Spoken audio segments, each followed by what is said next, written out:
new ITIs. A large number of institutions of higher learning, namely 7 IITs, 16 triple ITs, 7 IIMs, 15 AIMS, and 390 universities have been set up. PM Mudra Yojana has sanctioned 43 crore loans aggregating to 22.5 lakh crores of rupees for entrepreneurial aspirations of our youth. Besides that, Fund of Funds, Startup India, and Startup Credit Guarantee schemes are assisting our youth. They are also becoming Rozgar Data. The country is proud of our youth scaling new heights in sports. The highest ever medal tally in Asian Games and Asian Para Games in 2023 reflects a high confidence level.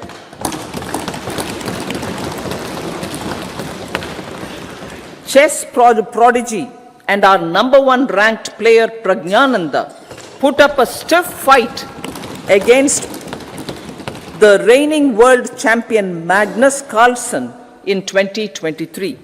Today, India has over 80 chess grandmasters compared to little over 20 in 2010. Momentum for Nari Shakti.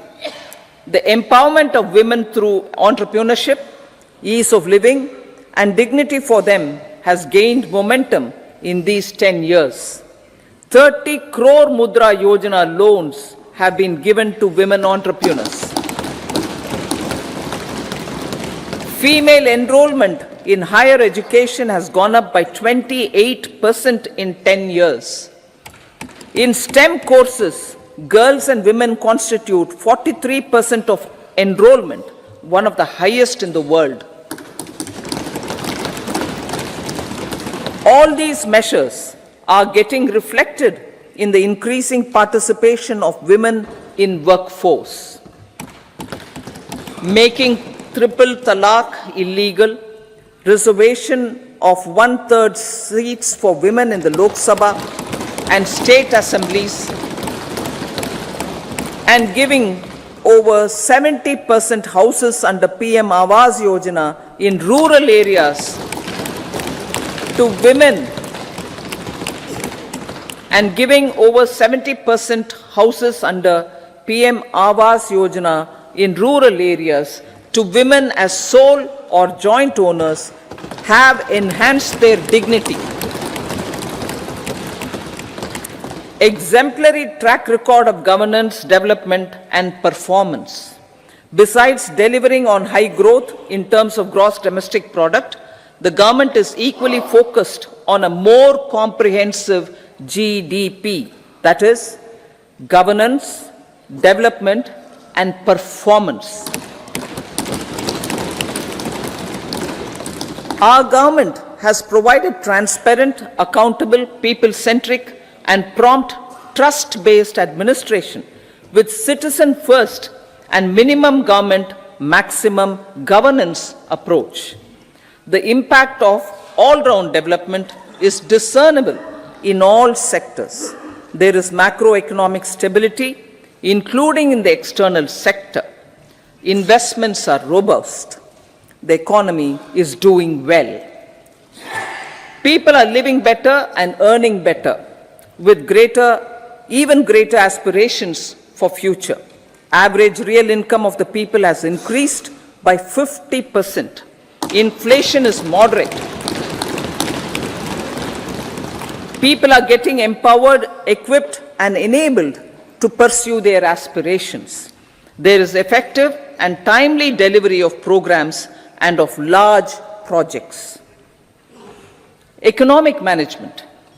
The multi-pronged economic management over the past 10 years has complemented people-centric, inclusive development. Following are some of the major elements. 1. All forms of infrastructure, physical, digital, or social, are being built in record time.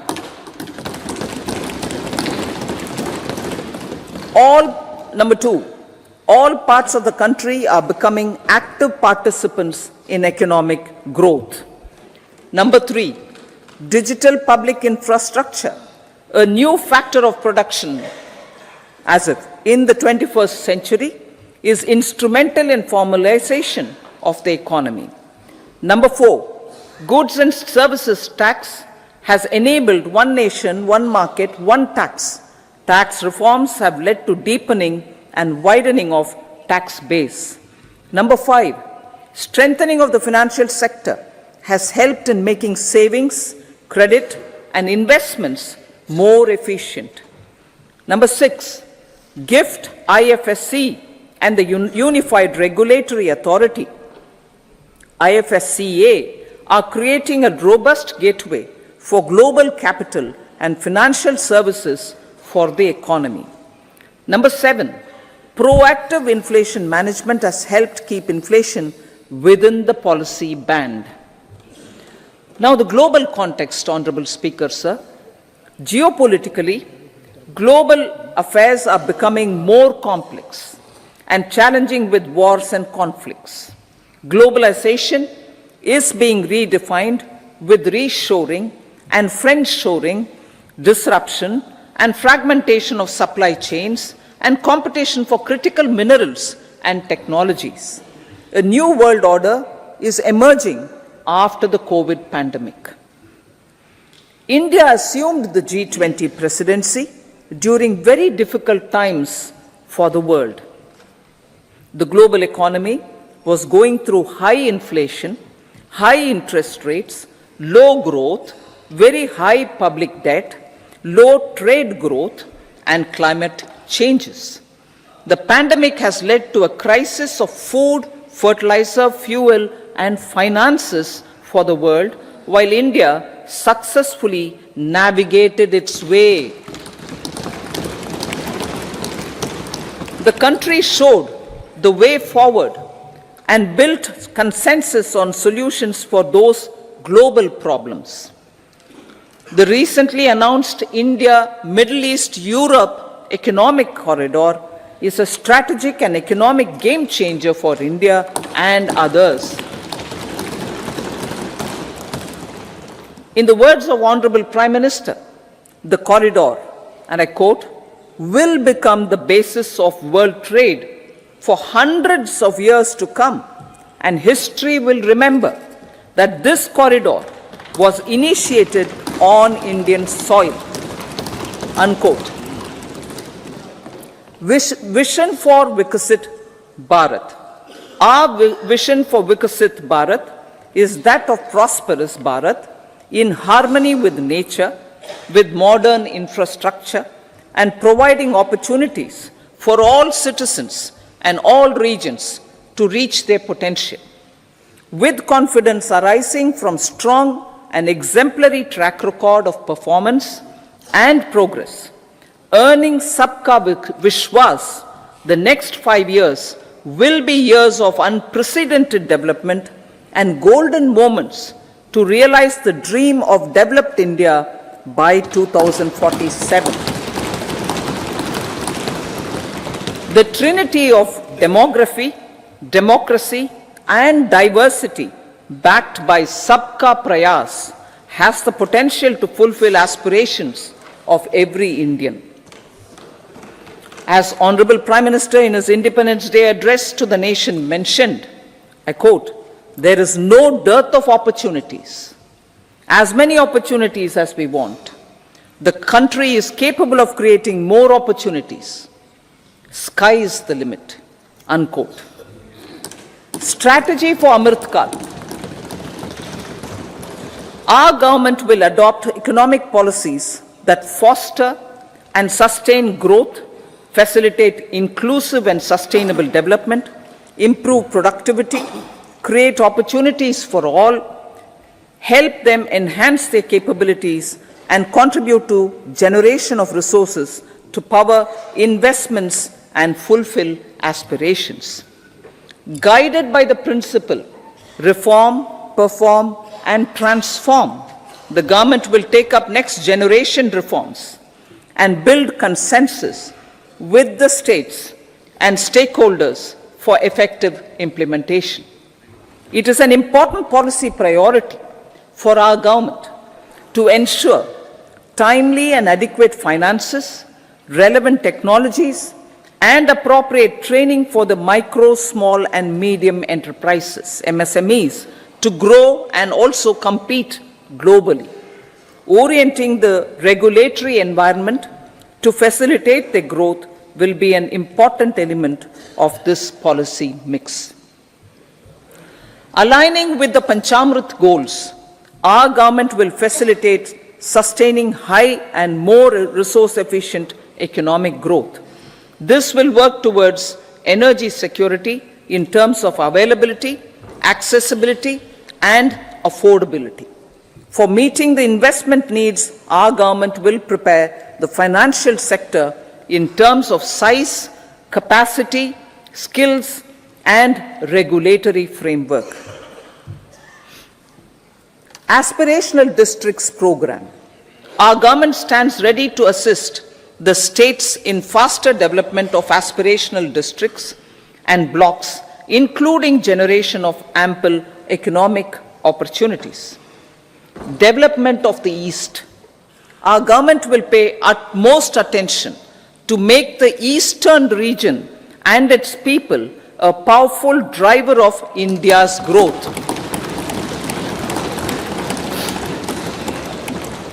PM Awas Yojana Gramin.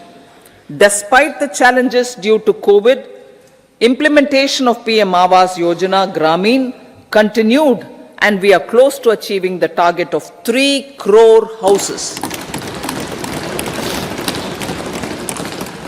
2 crore more houses will be taken up in the next 5 years to meet the requirement arising from increase in the number of families. Rooftop solarization and Muft Bijli. Through rooftop solarization, 1 crore households will be enabled to obtain up to 300 units free electricity every month. This scheme follows the resolve of Honorable Prime Minister on the historic day of consecration of Sri Ram Mandir in Ayodhya. Following benefits are expected.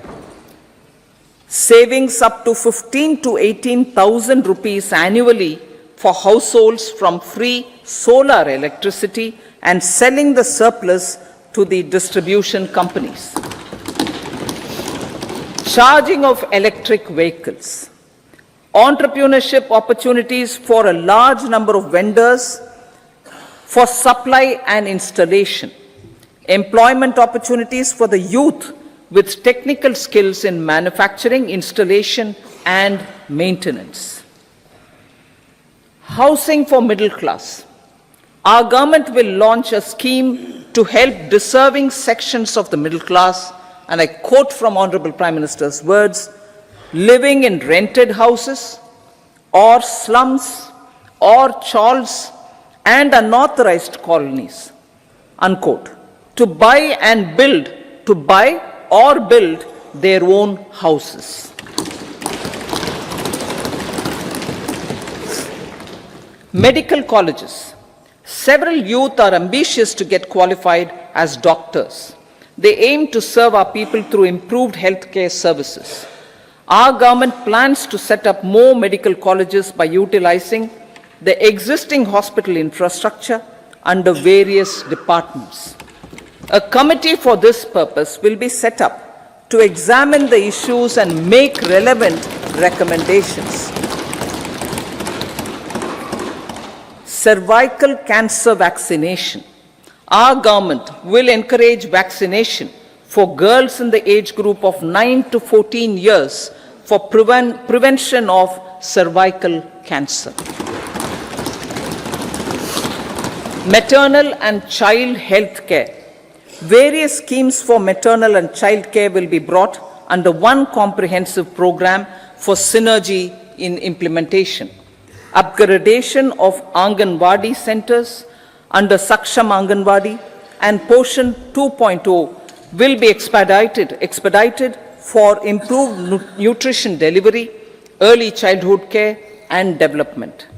The newly designed U-Win platform for managing immunization and intensified efforts of Mission Indradhanush will be rolled out expeditiously throughout the country. Ayushman Bharat.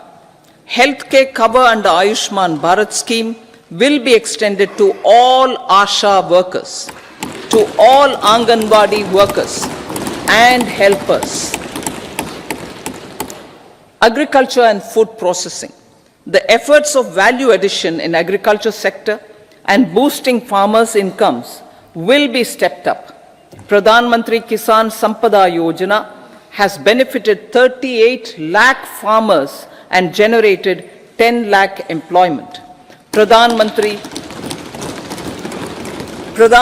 Formalization of Micro Food Processing Enterprises Yojana has assisted 2.4 lakh SHGs and 60,000 individuals with credit linkages.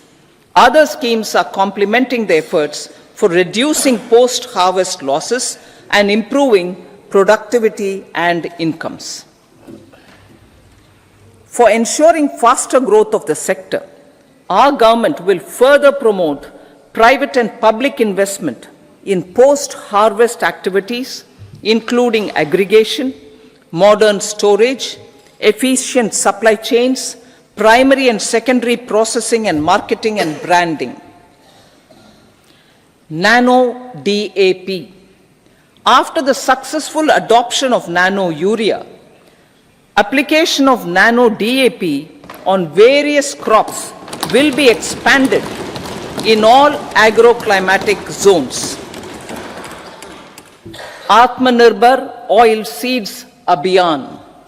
Building on the initiative announced in 2022, a strategy will be formulated to achieve Atmanirbharta for oil seeds such as mustard, groundnut, sesame, soya bean, and sunflower. This will cover research for high-yielding varieties, widespread adoption of modern farming techniques, market linkages, procurement, value addition, and crop insurance. Dairy development. A comprehensive program for supporting dairy farmers will be formulated. Efforts are already on to control foot and mouth disease. India is the world's largest milk producer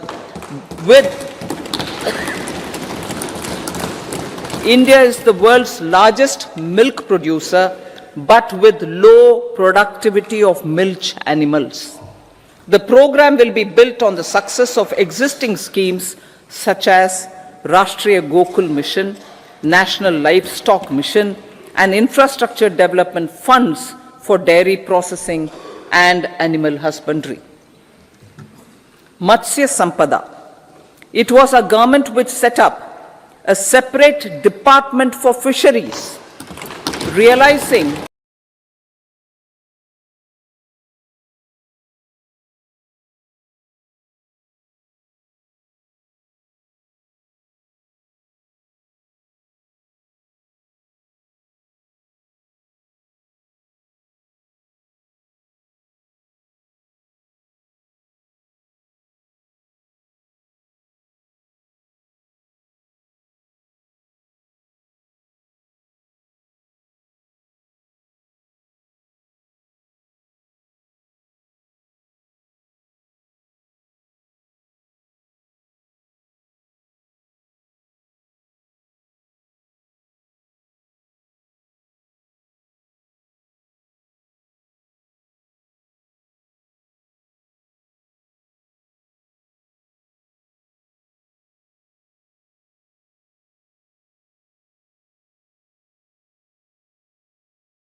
funding will be provided for harnessing offshore wind energy,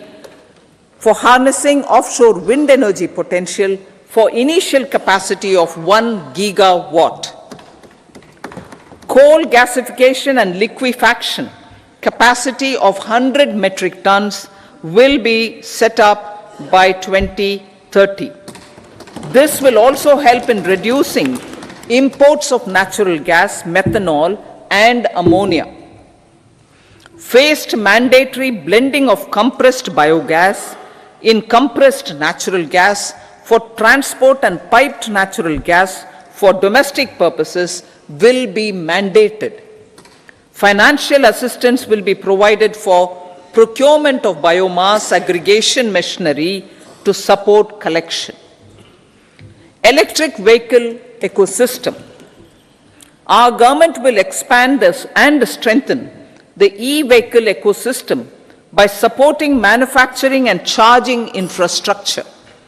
Greater adoption of e-buses for public transport networks will be encouraged through payment security mechanism. Biomanufacturing and biofoundry. For promoting green growth, a new scheme of biomanufacturing and biofoundry will be launched. This will provide environment-friendly alternatives such as biodegradable polymers, bioplastics, biopharmaceuticals, and bioagri inputs. This scheme will also help in transforming today's consumptive manufacturing paradigm to the one based on regenerative principles. Blue Economy 2.0.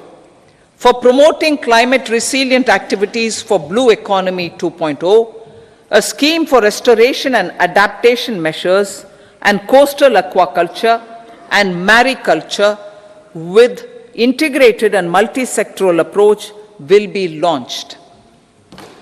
Comprehensive development of tourist centers.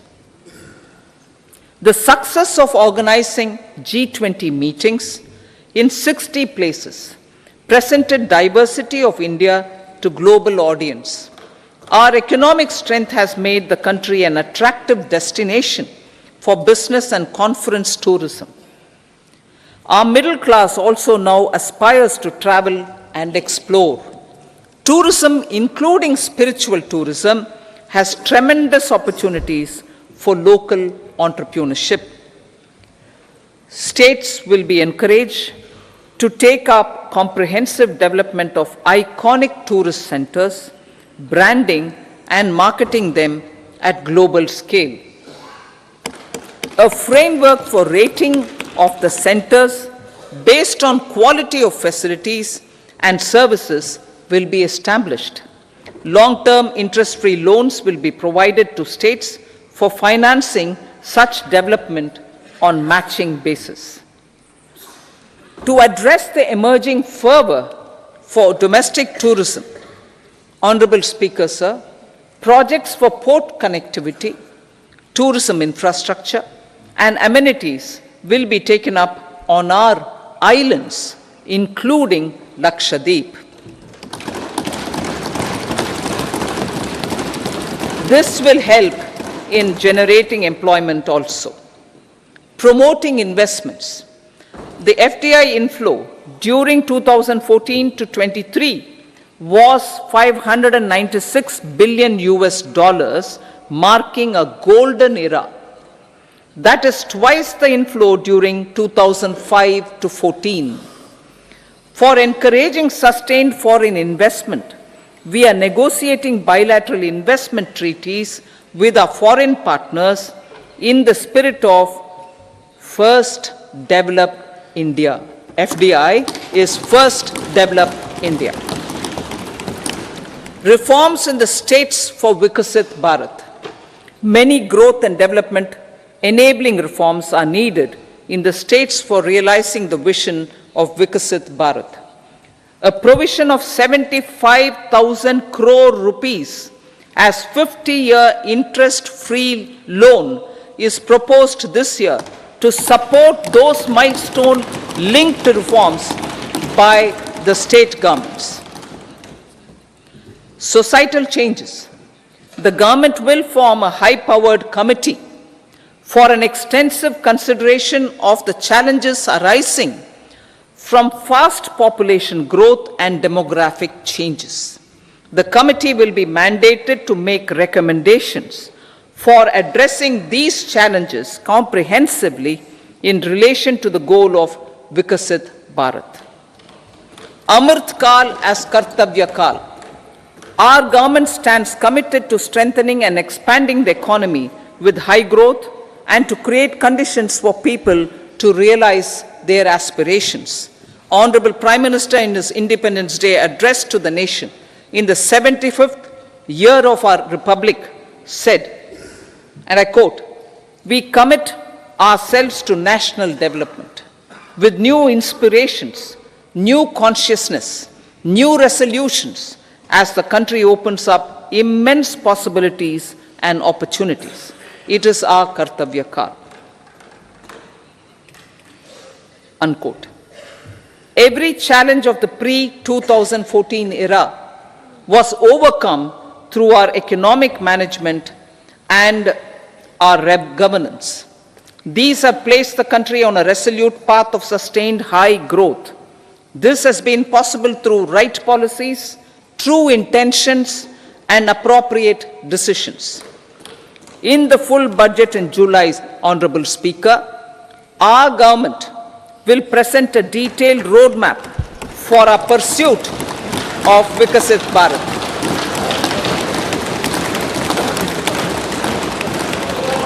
Revised estimates. Revised estimates of 2023-24. The revised estimate of the total receipts other than borrowings is 27.56 lakh crores of rupees, of which the tax receipts are 23.24 lakh crore rupees. The revised estimate of total expenditure is 44.90 lakh crore rupees.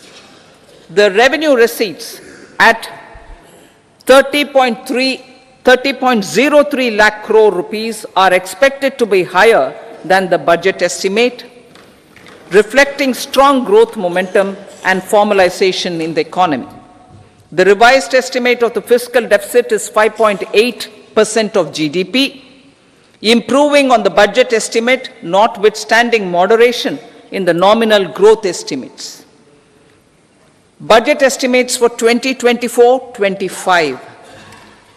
Coming to the year 2024-25, the total receipts other than borrowings and total expenditure are estimated at 30.80 and 47.66 lakh crore rupees respectively. The tax receipts are estimated at 26.02 lakh crore rupees. The scheme of 50-year interest-free loan for capital expenditure to states will be continued this year with an outlay of 1.3 lakh crore rupees. We continue on the path of fiscal consolidation, as announced in my budget speech of 2021-22, to reduce fiscal deficit below 4.5% by 25-26. The fiscal deficit in 2024-25 is estimated to be 5.1% of GDP, adhering to that path. So the gross and net market borrowings through dated securities during 24-25 are estimated at 14.13 lakh crore rupees and 11.75 lakh crore respectively. Both will be less than that in 23-24. Now that the private investments are happening at scale, the lower borrowings by the central government will facilitate larger availability of credit for the private sector. Vote on account. I'll be seeking vote on account approval of the Parliament through the appropriation bill for a part of the financial year 2024-25. I will now move to Part B. Honorable Speaker, sir, over the last 10 years, the direct tax collections have more than trebled and the return filers swelled 2.4 times. I would like to assure the taxpayers that their contributions have been used wisely for the development of the country and welfare of its people. I appreciate the taxpayers for their continued support. The government has reduced and rationalized tax rates. Under the new tax scheme, there is now no tax liability for taxpayers with income up to 7 lakh rupees, up from 2.2 lakh rupees in the financial year 2013-14. The threshold for presumptive taxation for retail businesses was increased from 2 crores to 3 crores. Similarly, the threshold for professionals eligible for presumptive taxation was increased from 50 lakh rupees to 75 lakh rupees. Also, corporate tax rate was decreased from 30% to 22% for existing domestic companies and to 15% for certain new manufacturing companies. Honorable Speaker, sir, in the last 5 years, our focus has been to improve taxpayer services. The age-old jurisdiction-based assessment system was transformed with the introduction of faceless assessment and appeal, thereby imparting greater efficiency, transparency, and accountability. Introduction of updated income tax returns, a new Form 26AS, and pre-filling of tax returns have made filing of tax returns simpler and easier. Average processing time of returns has been reduced from 93 days in the year 2013-14 to a mere 10 days this year, thereby making refunds faster. Indirect taxation. By unifying the highly fragmented indirect tax regime in India, the GST has reduced the compliance burden on trade and industry. The industry has acknowledged the benefits of GST. According to a recent survey conducted by a leading consulting firm, 94% of industry leaders view the transition to GST as largely positive. According to 80% of the respondents, it has led to supply chain optimization, as elimination of tax arbitrage and octroi has resulted in disbanding of checkposts at the state and city boundaries. At the same time, tax base of GST more than doubled, and the average monthly gross GST collection has almost doubled to 1.66 lakh crores this year. States too have benefited. States' SGST revenue, including compensation released to states in the post-GST period of 2017-18 to 2022-23, has achieved a buoyancy of 1.22. In contrast, the tax buoyancy of state revenues from subsumed taxes in the pre-GST 4-year period of 2012-13 to 2015-16 was a mere 0.72. The biggest beneficiaries are consumers, as reduction in logistic cost and taxes have brought down prices of most goods and services. We have taken a number of steps in customs to facilitate international trade.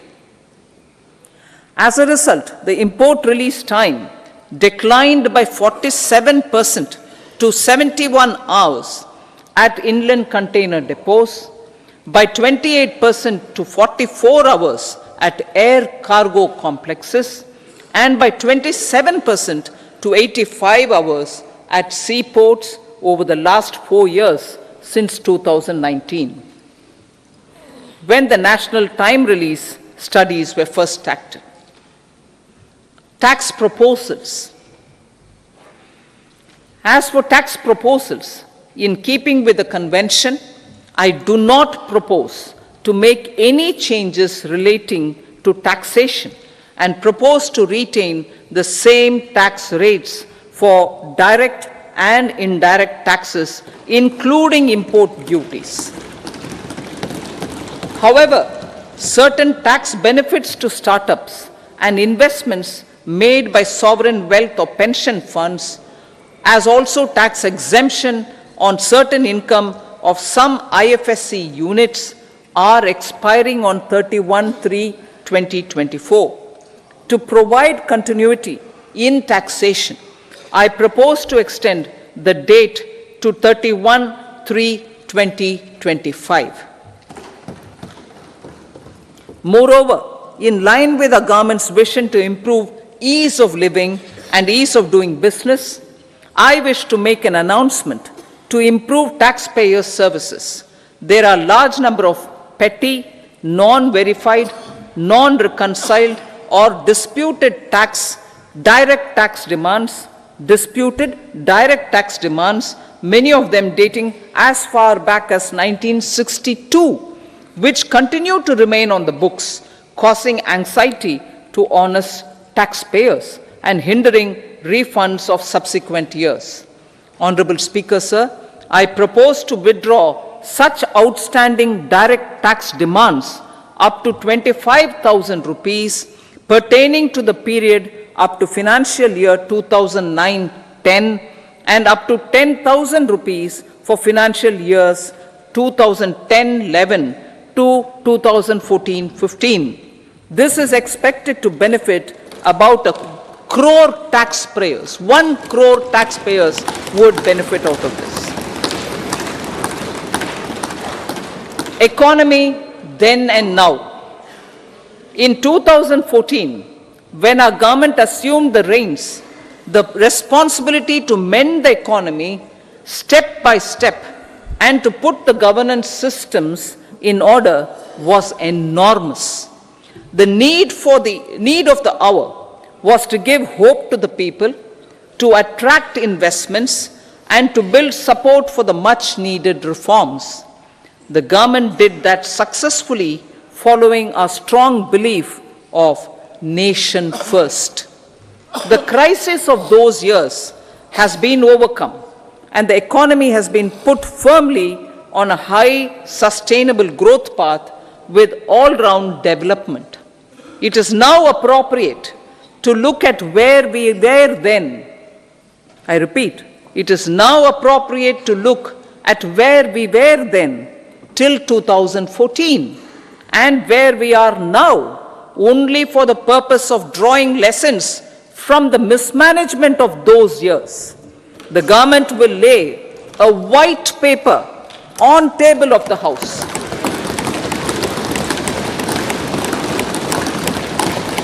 The exemplary track record of governance, development and performance, effective delivery and Jan Kalyan has given the government trust, confidence and blessings of the people to realize whatever it takes.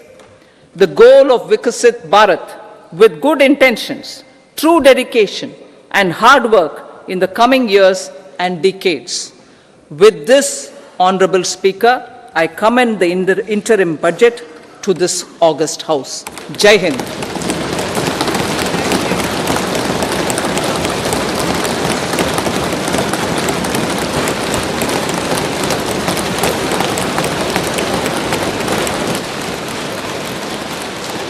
Item number 2 Shrimati Nirmala Sitharaman ji.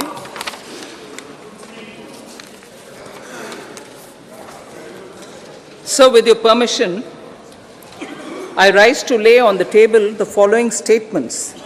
Under Section 3(1) of the Fiscal Responsibility and Budget Management Act 2003, medium-term fiscal policy cum fiscal policy strategy statement and macroeconomic framework statement. Item number 3, Srimati Nirmala Sitharaman ji. Sir, with your permission, I rise to move for leave to introduce the Finance Bill 2024. प्रश्न ये है कि विधेयक को पुनर्स्थापित करने की अनुमति प्रदान की जाए। जो सदस्य इसके पक्ष में हाँ कहें, जो सदस्य विरोध में ना कहें, मेरे विचार में निर्णय हाँ वालों के पक्ष हुआ। हाँ वालों के पक्ष हुआ। माननीय मंत्री जी विधेयक को पुनर्स्थापित करें। Sir, I introduce the bill. सभा की कार्रवाई शुक्रवार दिनांक 2 फरवरी 2024 को प्राप्त 11 बजे तक के लिए स्थगित की जाती है।